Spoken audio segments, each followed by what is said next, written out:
just past 12, so I think we will make a start, everybody. So good afternoon, everyone. I hope everybody is well, and a really warm welcome to everybody who's joined us for our latest PPMA webinar. My name is Andy Dobbin, and I'm one of the Vice Presidents for PPMA, and I'm also the Chief HR Officer for Leeds City Council. And I'm really delighted to facilitate today's session, which will be 45 minutes long. And I'm really pleased that we are going to be led today by our friends at the Real World Group. And in a second, I'll hand over to Bev Alamo Metcalf, is the founding director of the Real World Group. And just before I pass to Bev, just to let everybody know that we're hoping there will be some time at the end of Bev's presentation for questions of her, but please do use the chat functionality and just post any questions as Bev is speaking. And at the end, what I'll do is I'll just relay those questions back to Bev. So a warm welcome to you, Bev. Thank you, everybody, for joining. And over to you. Thank you. Thank you very much. Thanks very much, Andy. I'm very grateful for this invitation to talk to you about this incredibly important topic. For those people who aren't familiar with us, a Real World Group, we are organizational psychologists, and we have a research-based consultancy company, which was originally a Leeds University spin-out. We focused on leadership, culture, quality and diversity, team working, governance, and EDI. So today, though, we're gonna go through some of the key findings around what are we learning about those organizations that are most successful at getting through the extraordinary disruption following COVID.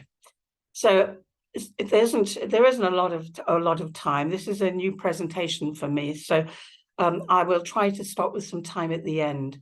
But anyway, you should have access to this document, the white paper that we wrote, Surviving and Thriving Through Disruption, which is based on the most recent research we could get hold of in terms of organizational case studies or research relating to what characterized those organizations that were most successful, that actually thrived rather than purely survived through disruption. And also the research on what is it that organizations can do and must do to strengthen the resilience of their individuals and of their teams, because without them, you won't have a resilient organization. So I'm going to distill some of those findings for you now.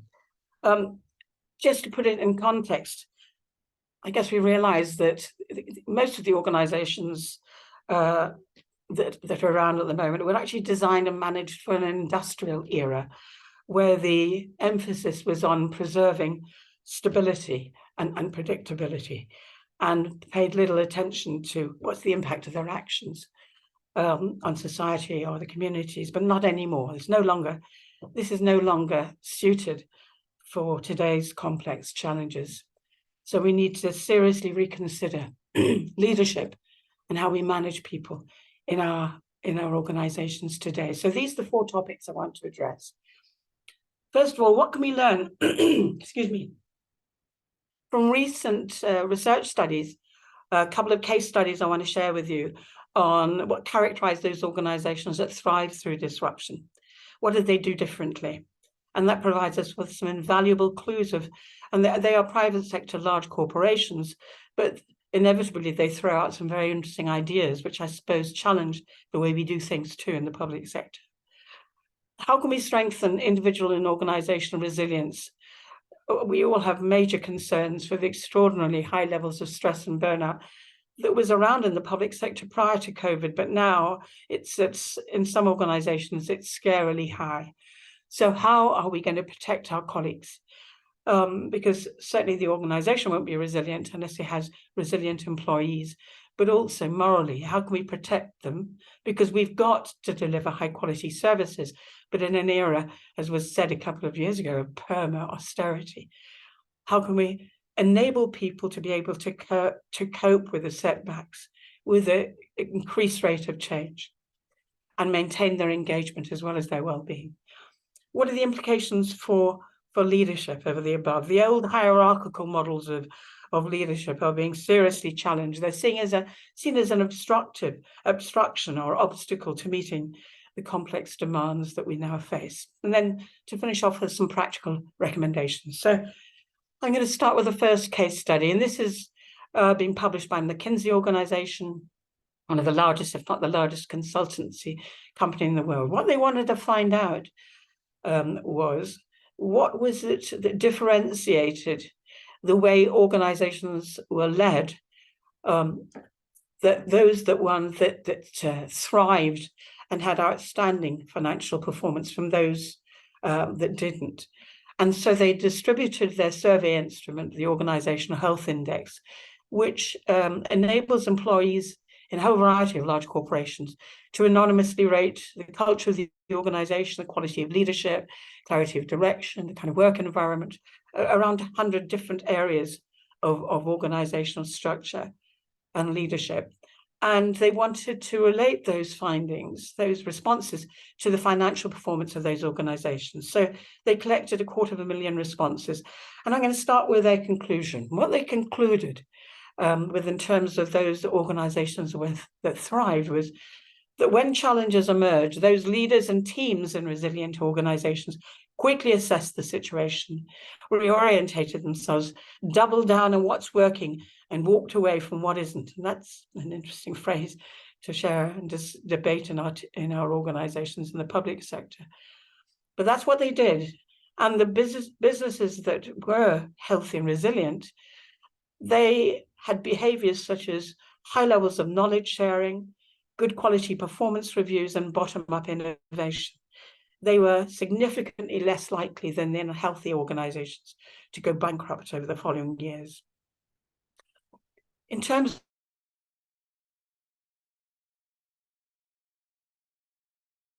of capabilities at 4 levels, they built an agile organization which shifted to faster data-informed decision-making. The important word is data. They're based on information. And good enough outcomes, another interesting phrase, which enable leaders and their teams to test out, to learn, to adapt, and respond to the complex challenges.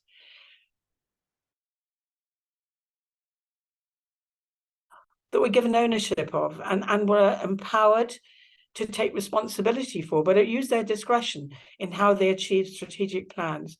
And they were actively encouraged to regularly review their effectiveness and to adapt and innovate through a variety of different mechanisms of gathering data, pre-mortems, post-mortems, and other systems, but to regularly accrue those data and rapidly respond.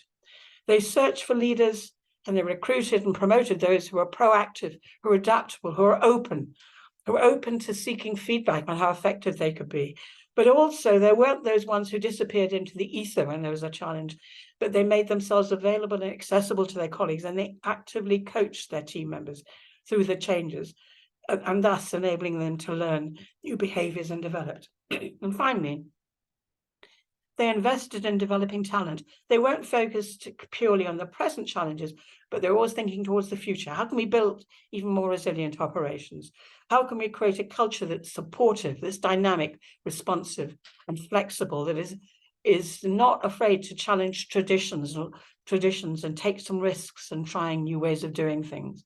And that's what attracted new talent. So they describe, in summary, their recipe for success. They describe it in one simple sentence. They succeeded because they had a systems mindset which emphasized agility, psychological safety, adaptable leadership, and a cohesive culture. And there's much behind each of those 4 concepts. Agility, because they were regularly gathering data, reviewing it, challenging and questioning traditional ways of doing things, taking some risks and trying new ways of doing things.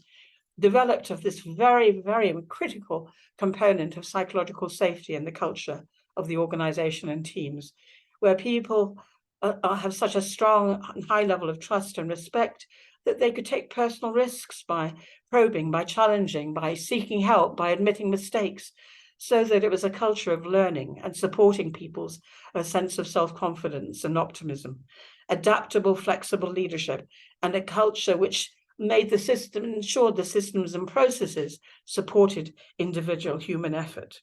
So there's much behind that simple phrase. We're going to switch now to the second case study, which comes via an organization, another consultancy, global organization, WTW Co., which incorporates what was used to be Towers Perrin. Now, they were also looking at what differentiated those organizations that successfully got through the pandemic and the disruption, but they weren't focusing on gathering data from employees on how they were led or managed, or how clear was direction and so on. They wanted to focus very specifically on employees' experiences, how they were treated by the leadership, by the organization, and how it impacted directly on their engagement, their productivity, and mental health, all of which they argue are critical to organizational resilience. And what they found was that from the data they gathered from 9 million responses of employees, that they identified from all those data, 18 organizations, they call the 18 disrupted organizations, undergoing significant downturns, loss of reputation, unplanned turnover of CEO. And for a comparison, they identified 12 organizations they call the exchange masters that significantly outperformed the above on a range of financial variables, including things like revenue growth, return on equity assets, and capital, which I have to confess, I don't understand what it means. But what they wanted to understand is, what did those organizations do differently in terms of how they treated their employees that led to their success? And these were the key things that the employees rated them significantly higher on. 8 things. Top of the list was well-being, that leaders genuinely cared for them, which is music to our ears, because if you're familiar with our model of engaging leadership in the 14 dimensions, the most powerful one that impacts on people's engagement and well-being is whether they show genuine concern for their staff, interest in, support for, listen to them, are accessible and approachable, and spend time with their colleagues. That was top of the list. Then comes the fact that employees felt that their opinions were heard and valued. Their opinions were sought, and they were actively involved in and able to influence decision-making. They experienced a very strong sense of trust and respect between themselves and their leaders. And the organization had a combination of people feeling strongly empowered to make decisions and decision-making in their teams. Decision-making was rapid. Information was shared, and the information was shared with the organization that responded to supporting the teams. The staff, the technology, the systems and processes all worked together very effectively to support human effort. Their leaders were inspiring, with a clear vision of the future and a strong clarity of direction, strategy. And the organization was very good at attracting talent and growing individuals, supporting their personal ambitions. And this is something which might, of course, kind of add salt to the wounds of people in the public sector. They had very good pay recognition, retirement benefits, which makes, in a sense, in the public sector, all more important the other things that in order to enable our colleagues to feel resilient. And they called something they called drive, was that the organization was excellent at anticipating new products and services. In other words, they were proactive. That means in teams, people were proactive in terms of seeking from their customers. Customers could be other stakeholders in the organization. What do we need? What do they need from us that we value? What do we need to do differently? And they rapidly translated ideas into practical actions. So what are the recommendations? They make 6 recommendations. Organizations need to adopt a systemic approach to strengthening resilience and facing change. Be flexible and agile in reacting to information. Implement an ongoing listening strategy that enables the organization to understand the nature and source of stress in the organization. Absolutely critical. That means asking people, listening to their concerns and understanding what impact it's having on them, and then addressing those stresses. And they said, beware that different cohorts and segments of employees might have very different needs. you need to investigate those differently and deal with them appropriately. And finally, they said you must support people in terms of managing their careers. So those are two case studies which give us some clues, perhaps some guidance or principles that we should reflect on. But I want to focus now on the critical unit for our organizations in terms of building resilience. It's how are we going to strengthen self-sufficient, empowered teams? Because we're now moving from an era of individual leaders. We have individual leaders with specific responsibilities, but it's now an era of network leadership teams. Leadership emerges from teams. How do we create these teams? Well, leaders need to create support systems that allow and encourage people and teams to engage in regular debate, or somebody referred to it as creative collisions, that people debate within the teams, giving and sharing feedback and being honest about it, and bringing in feedback from outside the teams, and then review those and actively incorporate what you learned from that into your routines, into addressing how more effectively you can adapt to the challenges. Rather than telling teams what to do, leaders in resilient organizations, they remove the obstacles and bureaucracies, and they foster entrepreneurship or intrapreneurship, what we might refer to as improvement and innovation within our teams. They actively foster people to question the status quo and traditional ways of doing things. They put decision-making in the hands, and this is an interesting one, of small cross-functional teams. Clarify with the teams the purpose of the organization, the aims, its mission, and what the purpose and the aims of the teams are, and provide some boundaries and guardrails, and ensure accountability and alignment, but then step back, empower these teams, cross-functional teams, to make the decisions. The research emphasizes that a resilient organization is able to break down the silos. And how many times do we hear that in the public sector? How can we do that? Well, this is one way of perhaps of thinking and reflecting on how can we do this.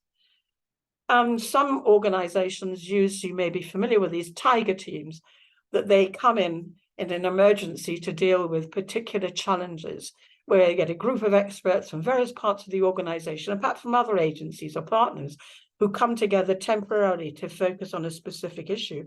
And once it's been addressed, they return to their respective areas.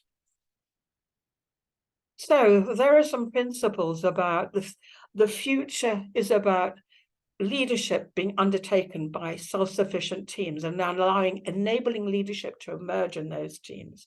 So let's now focus on the very important responsibility of how can we strengthen our colleagues' individual resilience, because resilience is no more simply than bouncing back from adversity.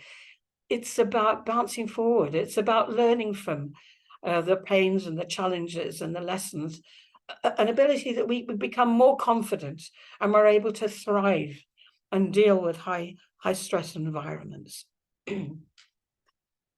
Excuse me. A strong predictor of resilience, resilience rather, is a very strong predictor of positive mental health. In other words, it's the opposite of burnout. And this is, I would urge you to read skits through the report. Perhaps most of you have done this already. The report published by Barron's et al. By CIPD, which has rigorously reviewed the research evidence on what is it that enables, that has worked effectively in terms of building individual resilience in organizations. And there's substantial data. They show that those people who have stronger resilience have a much higher levels of job satisfaction, are much more optimistic and positive, and significantly lower levels of anxiety, burnout, and depression. And you're probably familiar also with the job demands resources model, which says that stress is experienced, the many stresses that are a part of the job demands, such as work pressure, work conflict, role ambiguity, working in a toxic culture. These stresses are referred to in the model as job demands. If these stresses outbalance the resources that people have, the social support in teams, the support of their boss, the kind of personal resources of resilience, then people start to experience extraordinarily high levels of stress, which, if not dealt with, will lead to burnout. So the question now is really for us, should we focus, in order to build resilience, should we focus on reducing the stresses or protecting the psychological protection mechanisms of resilience, the protective factors, which I'm going to identify in just a moment? Well, a lot of stresses we don't have the power to actually reduce. And what Barron's and colleagues have found from their research, that the evidence clearly points to the most important thing that organizations should do, apart from obviously not ignoring the stresses and trying to do something about it, but focus relentlessly on strengthening the protection factors. And these are the most important ones to focus in on. Top of the list at any research studies, and there are dozens now available that look at the job demands model and in different circumstances, what have been the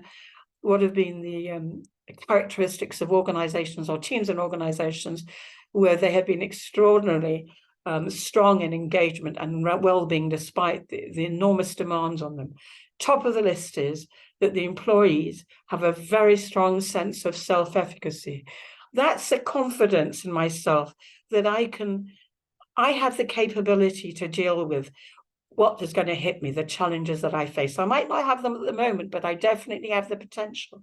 And I know that there's going to be support around to enable me to build the capacity and the skills that's going to be required. But it's about self-confidence, optimism, and positive emotions. We cannot overestimate the importance of this. As you no doubt know, there's masses of data now around produced by the positive psychology movement on how important realistic optimism and positive emotions are at work and in the culture of work teams.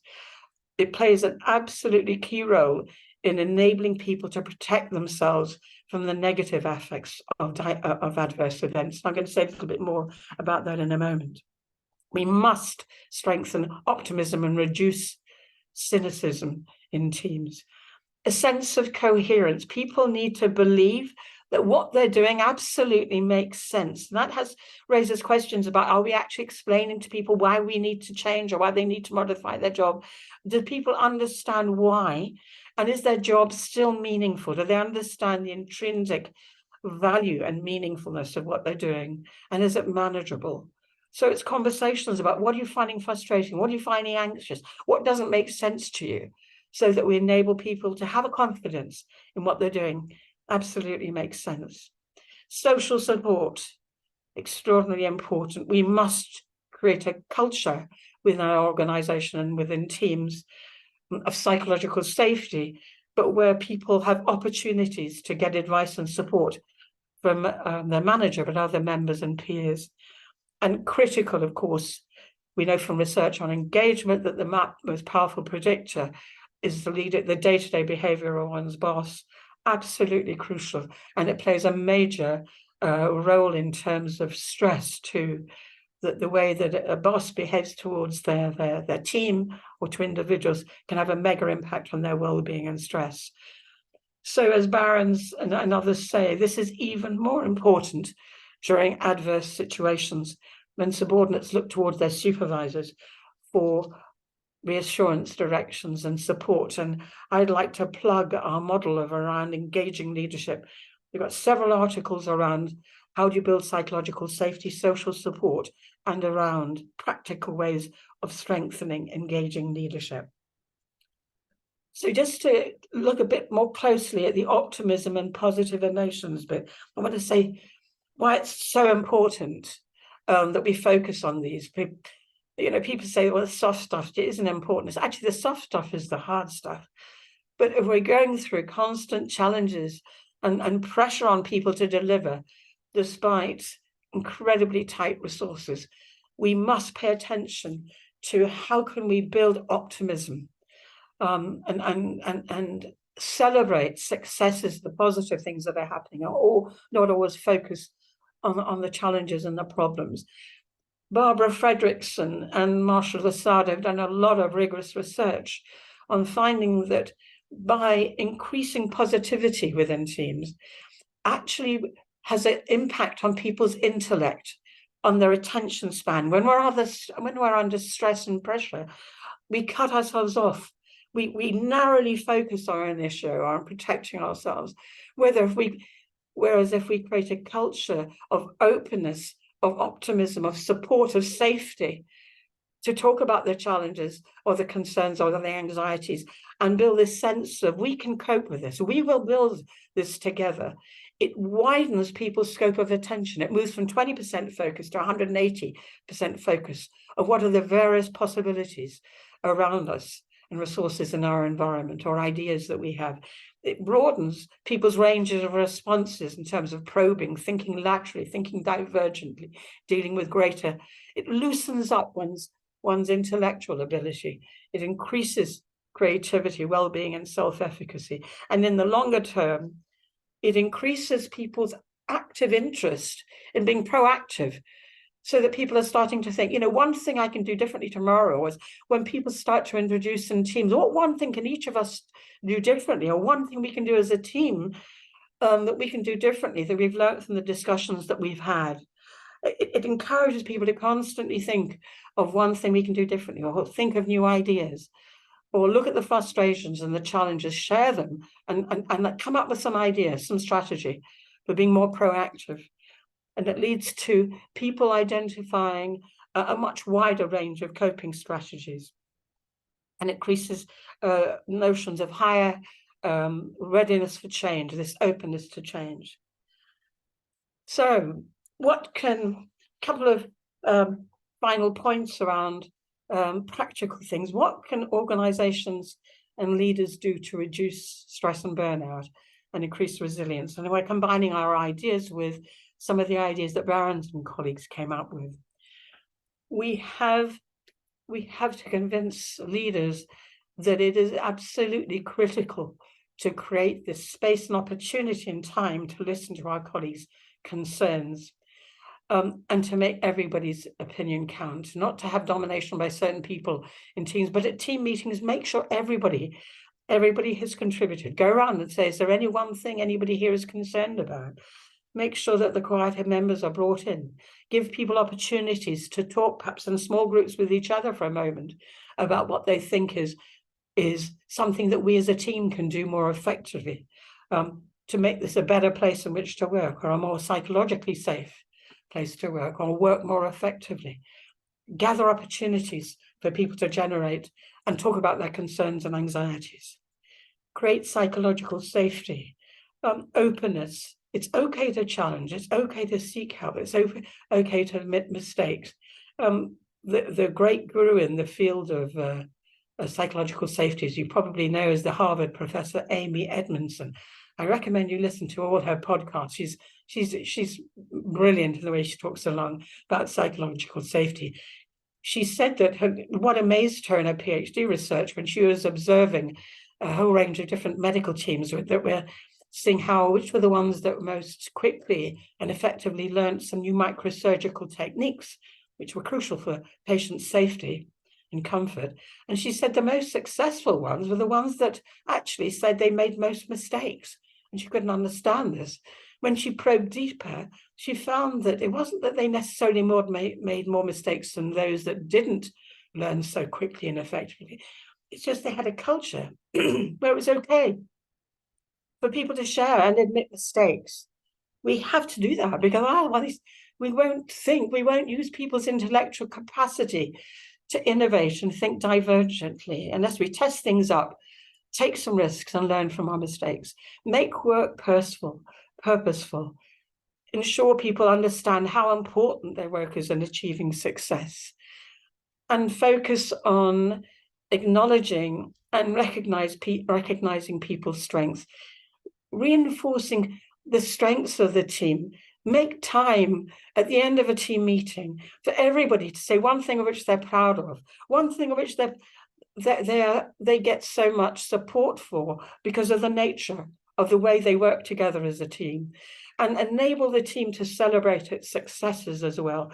Don't get so engulfed in all the complexity of the challenges. You know, why has this been such a useful meeting? What have we learned? One of the most powerful predictors of teams, and we did a 3-year study of teams that were really very successful at strengthening engagement and well-being, but also at being innovative, at being constantly focused on improvement, and constantly on improvement and innovation, and relentlessly focusing on quality. One thing that characterized the most successful teams was that they had a very strong sense of, we as a team can do it. We can make these things happen. So we need to remind ourselves of what we've done so well. Enable autonomy, but make sure people are clear about expectations and the boundaries, and check out, when you're empowering somebody to do something, check out they feel confident, but then step back and let them go ahead with it. Strengthen team working, create opportunities for collaboration within and between teams. Interestingly, in that research that we did, which was with community mental health teams in the health service, a 3-year longitudinal study, amongst our, when we look at the team culture, was about questions around how effective the teams were working with other teams in the health service system, but also partners across the whole community system, and other agencies. And one of the most important things was that predicted the innovation of teams was the fact that they had very strong relations and connections with other teams, inter-team working, but also with other agencies. It predicted innovation. I don't know if you practice this notion of a hackathon, where people get together in couples and trios, share an idea, share a problem or a challenge, and they share them with the whole group, and then they encourage second level kind of criticism or generation of new ideas and thinking of new ways of doing things.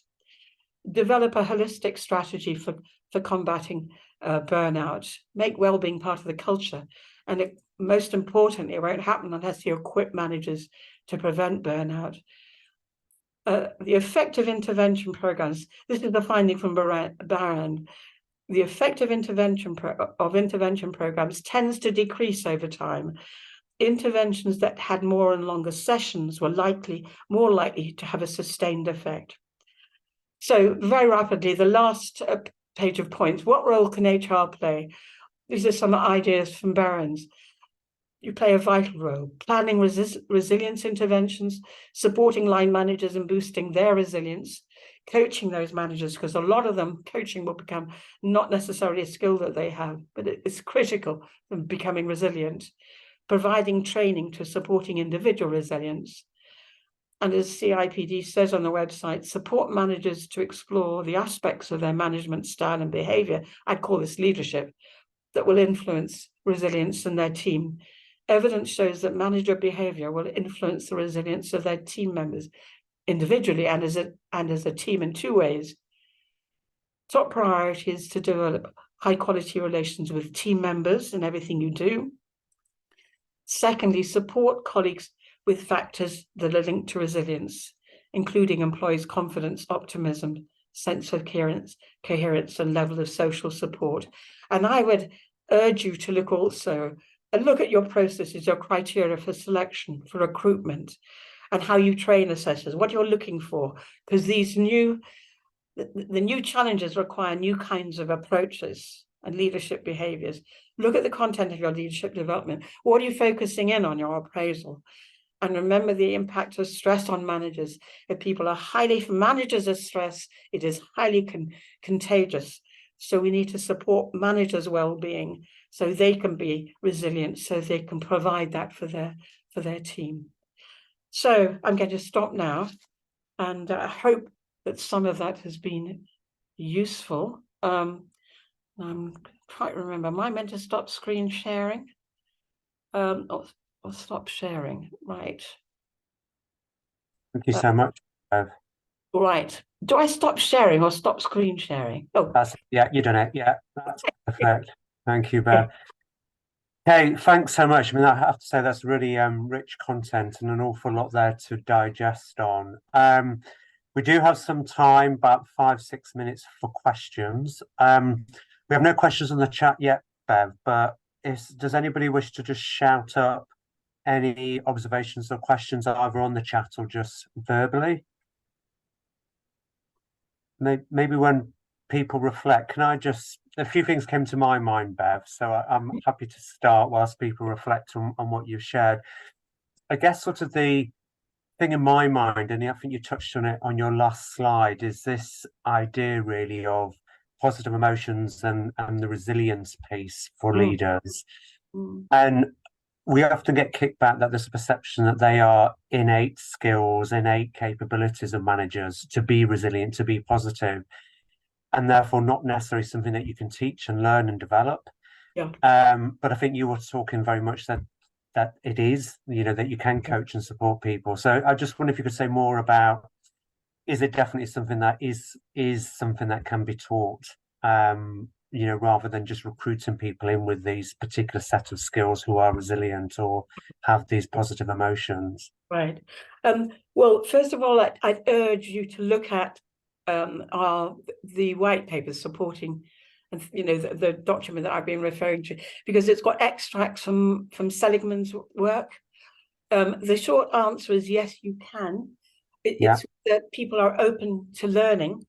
I mean, that 360 creates a wonderful opportunity to look at blind spots. Remember, a lot of people we're not by definition aware of our blind spot, but there is now substantial evidence, and Seligman refers to the PERMA model, how people attribute failure can be you can change their attributions from blaming themselves to say, actually, these are things that I can work on, and that he cites some research, but by coaching people over time, you can definitely strengthen optimism. But I think we need to try to get the team leads, first of all, to get at their possibility about it. Actually, you can, and this is the importance. Why it's important is absolutely critical. But it can be, it is, and there are techniques mentioned by yeah. Seligman Okay. on the positive psychology website Great. too. Loads of exercises. Great. Thank you, Bevan. I suppose the supplementary in my mind is whether the research says anything specific about engagement with middle managers. Yeah. So we talk quite a lot about leaders. Yes. And I think one of the challenge of a big, complicated organization is then filtering down the line, particularly for the middle managers who are often described as being squeezed Yeah. Yeah. and under pressure, Yeah. and whether there's any very specific ideas or recommendations or intervention for that population particularly. Yeah. They are the critical mass of the organization, the middle managers, because Yeah, they are leading and supporting the people who are actually delivering ultimately the services. Um, I think it's critical to get to the top people, because we know that work with middle managers, they say this makes sense to us, but our bosses don't do it. They don't allow us to question and challenge. It's a punitive culture. So I think we need to have massive support for middle managers, but we've also got to get at those top senior managers, because they are the major block in all the research on change readiness and openness to changing the way we do things and being more open-minded and open to culture change is the senior managers. We've got to get at those people, but there's got to be a massive amount of support for middle managers. They are absolutely, and they're the ones most likely to get stressed too, as you say. So yeah, we should definitely be focusing on those and talking to them about saying, look, okay, I know that you might not have the influence on the more senior managers, but you do have an influence on your team, and your team are a resource for your support, for your well-being. They're there also to support you, and that's how you're going to get things done more effectively. brilliant. Thank you so much, Bev. We've got about 2 minutes left, so can I just double check if there's anybody else on the call wishes to come in with any of their own questions or observations? I don't think so. Okay. Well, Bev, can I just sincerely thank you for sharing the research? And I think on a topic that I think everybody on the line would agree is such an essential challenge for us as HR practitioners and HR leaders. So plenty for us to reflect upon. So thank you so much for that. Very, very grateful indeed. I think actually, Kate, you got your hand up. Do you want to come in? I do, yes. I just wanted to say thank you so much. It's very timely presentation. I work at Reigate and Banstead Borough Council in Surrey, and we're working with the Real World Group and about to kick off a big staff survey within our organisation in terms of benchmarking. So it was really interesting context, and I've got a meeting with our senior leaders next week, just in terms of prepping them in terms of what to expect, and us needing and wanting to hear everything, hear how people are, and really find out what the issues are and tackle things, and importantly get that action plan together. So it was just a big thanks. Thank you very much. Can you hear me? Thank you Yes, so much. yeah, we can hear you. Yeah. I want to say thank you, and how much I gather I'm going down sometime to Surrey as well. Thank you very much for that. I'm sorry I didn't get your name. It's Kate Brown. Kate, thank you. Thanks so much, Kate. But I wanted to add another point, final point, and I hope this isn't too threatening. But we need to look at the criteria we have for organisations adopt for HR and OD managers and leaders too. Because we need to be mindful. Have we also got the mindset for this? That are we really passionate about this, that we're going to stand up and gather the evidence to make the case, as Kate was saying, to the senior managers? And are we going to do something about the way we practice at the moment, supporting our colleagues? Fine, I'm going to keep quiet now. No, thank you, Bev. That's really helpful. And good luck as well, Kate, with your staff survey and the work that you're doing. Okay, fantastic presentation, loads of food for thought. So thanks once again to Bev. Just before everybody disappears, I've got 30 seconds left just to do a bit of a plug if I may. So throughout autumn, PPMA are hosting a series of additional webinars focusing particularly on showcasing the shortlisted entries that we had for the PPMA annual awards for excellence. And the next session is actually this coming Monday the 25th at 12 p.m. And that's going to focus particularly on workforce transformation and change. So please do look out for that and get to that if you can. So I think we are now at 1:45, so I will end. So thanks everybody for attending. Thanks again to Bev. And I hope everybody else has a great weekend. So take care, everybody. Thank you. Thank you. Thank you very much.